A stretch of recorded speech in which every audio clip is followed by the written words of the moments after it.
కూర్చో బాబు. సుభద్ర, సుభద్ర, అమ్మా లక్ష్మి. వస్తున్నా నాన్న.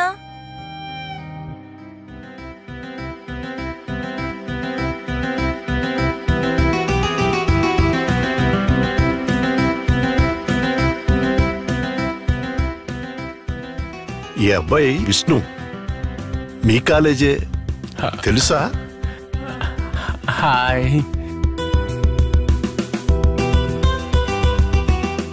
అమ్మా లక్ష్మి, డబ్బులు బీరువాలో పెడతాను. రాజాని రేపు ఫీజు కట్టేయమను. 3-4 రోజుల్లో నీ ఫీజు కడతాను. మీరిద్దరూ మాట్లాడుతూ ఉండండి, నేను వస్తాను.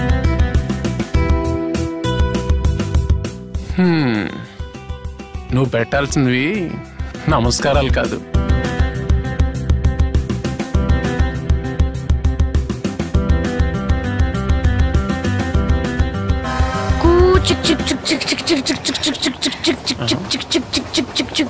తప్పుకోండి తప్పుకోండి, ట్రైన్ వచ్చేస్తుంది, తప్పుకోండి. అబ్బా, ఇప్పుడు ఈ ప్లేస్ లో నీ ట్రైన్ తిరగనంత అవసరమా? నువ్వు లక్ష్మి తమ్ముడువేనా? అవును. ఎలా చెప్పావు? ప్రతి అందమైన అమ్మాయికి నీళ్ళ తింగర తమ్ముడు ఒకడు ఉంటాడులే, అందుకని. అయితే నేను తింగరున్నా? డౌటా? ఏంటే, ఎవరు బాబు మీరు? విష్ణు అని మంచి సంస్కారం గల అబ్బాయి. ఓహో, అవును. స్కూల్ లేదా అమ్మా? లేదమ్మా. అలాగా, అయితే వెళ్ళి చదువుకోమ్మా. వెళ్ళి చదువుకోరా. 24 గంటలు ఆటేనా? నన్ను ఇలా ఇరికిస్తావా? నీకుందిలే. వెళ్ళొస్తానండి. ఏమైనా ఇచ్చారటే తాగటానికి? అడిగిందే ఇవ్వలేదండి. వెళ్ళొస్తానండి. అలాగేనండి, మళ్ళీ రమ్మంటారా? వస్తూనే ఉంటానండి. ఎంత మర్యాద, ఎంత మర్యాద.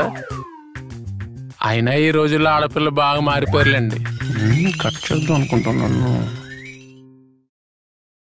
చాలా హుషారైన కుర్రాడు. దారి పొడవునా అలా నవ్విస్తూనే ఉన్నాడమ్మా. That is youth. యూత్ అంటేనే హుషార్ శర్మ గారు. మీకోసం 2 లైన్లు చెప్పనా? Love as much as you breathe, love as long as you live. Bye bye. Vishnu ఏంటమ్మా అంటున్నాడు? శ్వాసించే వరకు నవ్వుతూ ఉండు, బ్రతికున్నంత వరకు ప్రేమిస్తూ ఉండు అంటున్నాడు నాన్న. మంచి మాటే. Love as much as you breathe, love as much as you breathe, love as long as you live.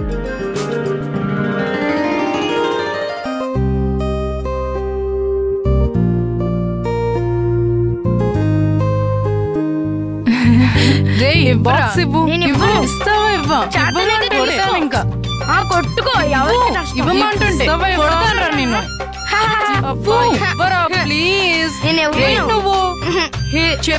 Box ఇవ్వు. చేతనైతే తీసుకో, నేను మాత్రం ఇవ్వను. ఇవ్వమంటుండే. అబ్బబ్బబ్బబ్బబ్బా, ఏమిట్రా ఇల్లంతా సంత చేసేస్తున్నారు? చూడే, ఈ హాట్ బాక్స్ నేను స్కూల్కి తీసుకెళ్తానంటుంటే నా దగ్గర నుంచి లాక్కుంటుంది. కాలేజ్కి బాగుంటుంది కదా అని ఈ లంచ్ బాక్స్ ని తీసుకెళ్దాం అనుకుంటే వీడు మాత్రం అసలు ఇవ్వటం లేదమ్మా. సర్లే అమ్మా, వీడు చిన్నోడు కదా, నీకు వేరే బాక్స్ కడతాను. సర్లే, ఎప్పుడు అదే డైలాగ్. అందుకే ఇంటికి పెద్దవాళ్ళుగా పుట్టకూడదు అంటారు. ఆగు, నేను దొరకను.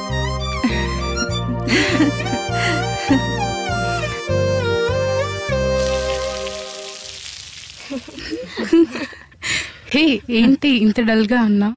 ఏముంది, ఫీజు కట్టలేదుగా, హాల్ టికెట్ ఇవ్వనన్నారు. Hall ticket?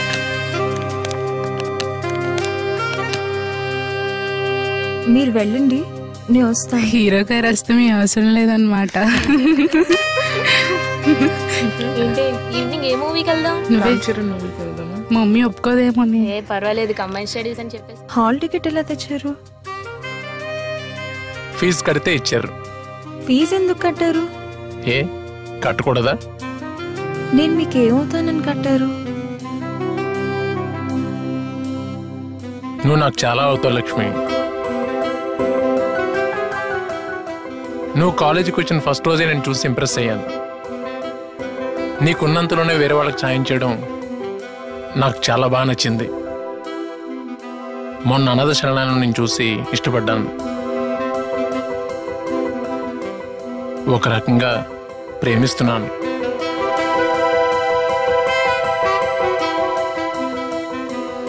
అయినా అందరూ ఏమనుకుంటారు? అమ్మ తల్లి అని క్వశ్చన్స్ వేయకు. పూర్ స్టూడెంట్స్ ఫండ్ నుంచి హాల్ టికెట్ అందరికీ కట్టాం. నేను కూడా పూర్ స్టూడెంట్ నేరా, నా ఫీజు కూడా కట్టు. నువ్వు పూర్ స్టూడెంట్ ఏంట్రా? బాగా బలిసి కొట్టుకుంటున్నావు.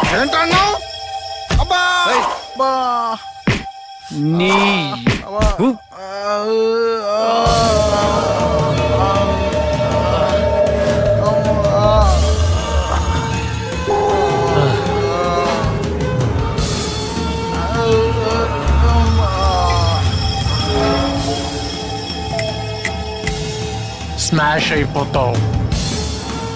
రేయ్, నిన్ను విడిచిపెట్టే సమస్య లేదురా.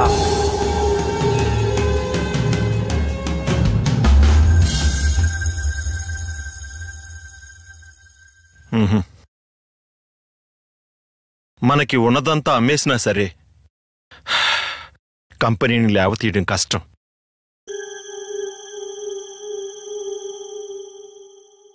Success sir. మంత్రి గారు ఫైల్ మీద సంతకం చేయడానికి ఒప్పుకున్నారు సార్. Is it? అయితే ఒక కండిషన్ పెట్టారు సార్. ఏంటది? వాళ్ళ అమ్మాయిని తమ కోడలుగా చేసుకోవాలన్నారు సార్. అంతే.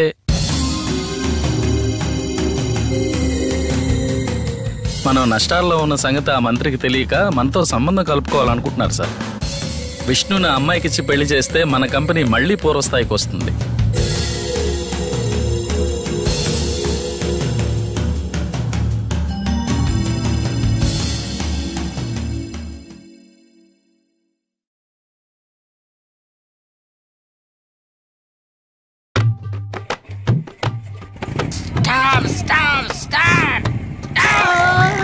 ఇదేటండి బండికి అడ్డంగా పడిపోతాను.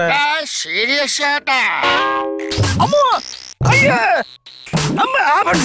యాండ్తో బ్యాండ్ వాయి చేస్తున్నారు. కడుపుకి అన్నం తింటున్నావా, బిర్యానీ తింటున్నావా?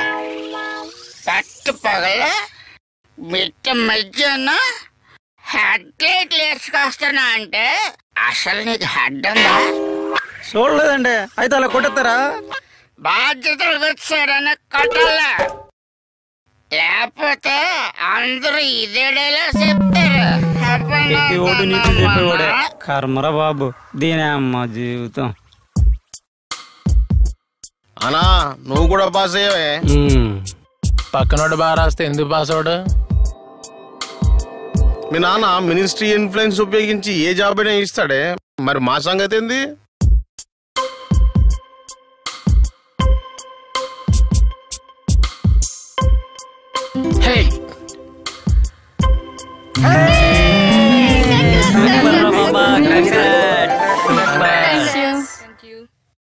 Thank you sir. మంచిది విష్ణు. సార్ 4 మంచి మాటలు చెప్పండి సార్. ఇంతకాలం పాటు మేము చెప్పినవన్నీ మంచి మాటలు అనుకుంటున్నాం. హ్యాపీగా 4 సంవత్సరాలు మీరు మాతో గడిపారు. ఈ 4 సంవత్సరాలు మీ జీవితంలో 100 సంవత్సరాలకు సరిపడా అనుభవసారం అందిందని మేము భావిస్తున్నాం. మీకు ఏది మేలు కలుగుతుందో అదే నేర్పామని మా అధ్యాపకులను భావిస్తున్నాం. ఈ వయస్సు మీ జీవితంలో ఓ కీలకమైన దశ. గొప్ప పనివంతులుగా మారి దేశానికి వెన్నెముకలుగా తయారవుతారో లేదా వ్యసనానికి బానిసలై మగ్గిపోతారో ఈ దశలో నిర్ధారణ అయిపోతుంది. మీరంతా హాయిగా పెళ్లిళ్ళు చేసుకుని ఆడపిల్లల్ని కని స్త్రీ పురుష నిష్పత్తిని సమానం చెయ్యండి.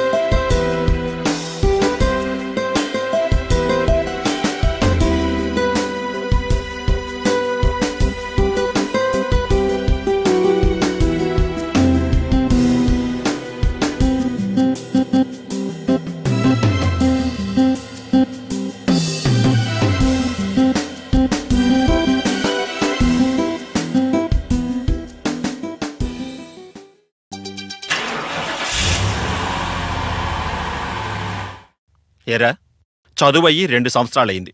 బిజినెస్ చూసుకోమంటే అది మానేసి ఆ అమ్మాయితో అంతగా రాసు పూసుకు తిరగడం నాకు నచ్చలేదు. మన అంతస్తుకు తగిన అమ్మాయిని చూసి పెళ్లి చేసుకోరా. బిజినెస్ చూసుకునే సమయం వచ్చినట్టు తప్పకుండా చూసుకుంటానన్న. ఇప్పుడు నేను లక్ష్మిని ప్రేమిస్తున్నాను. నా మాట వినరా, మంత్రి గారి అమ్మాయి నీకు అన్ని విధాలా ఈడు జోడు అవుతుంది. లేదు నాన్నగారు, నేను ఆ అమ్మాయిని మనస్ఫూర్తిగా ప్రేమిస్తున్నాను. ఆ అమ్మాయినే పెళ్లి చేసుకుంటాను. అలా అయితే నా ఆస్తిలో చిల్లి గవ్వ కూడా రాదు, తెలుసా?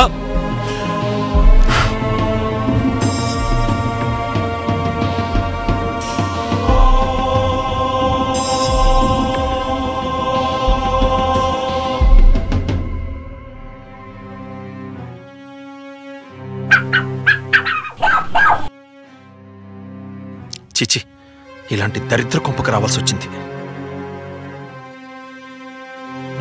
పోనీ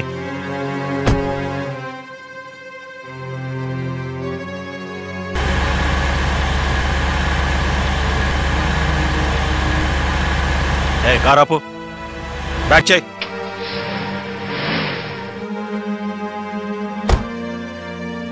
ఆగో,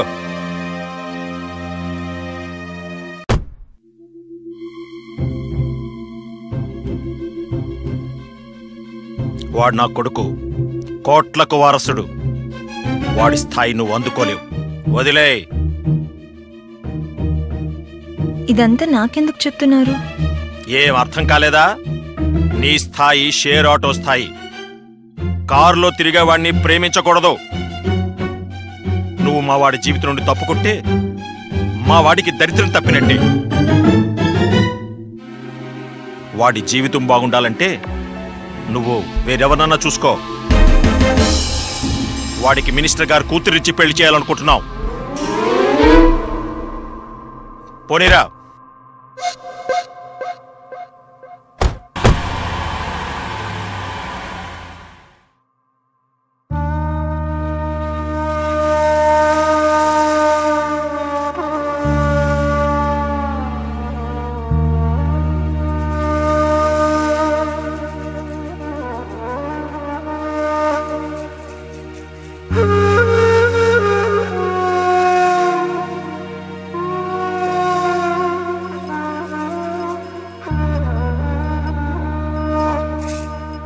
వచ్చావా?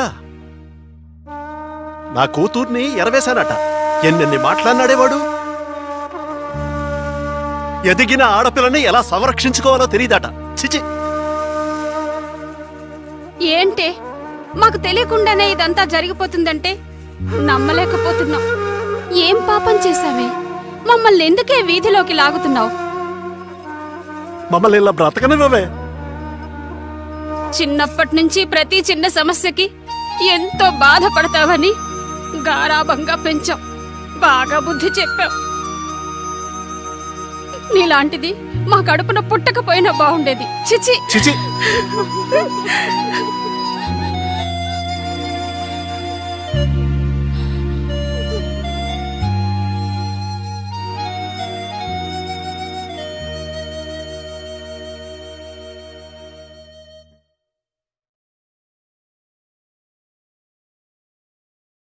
నీతో మాట్లాడాలి విష్ణు. ఏంటి ఏంటి లక్ష్మి? మాట్లాడాలా? ఏం మాట్లాడాలి?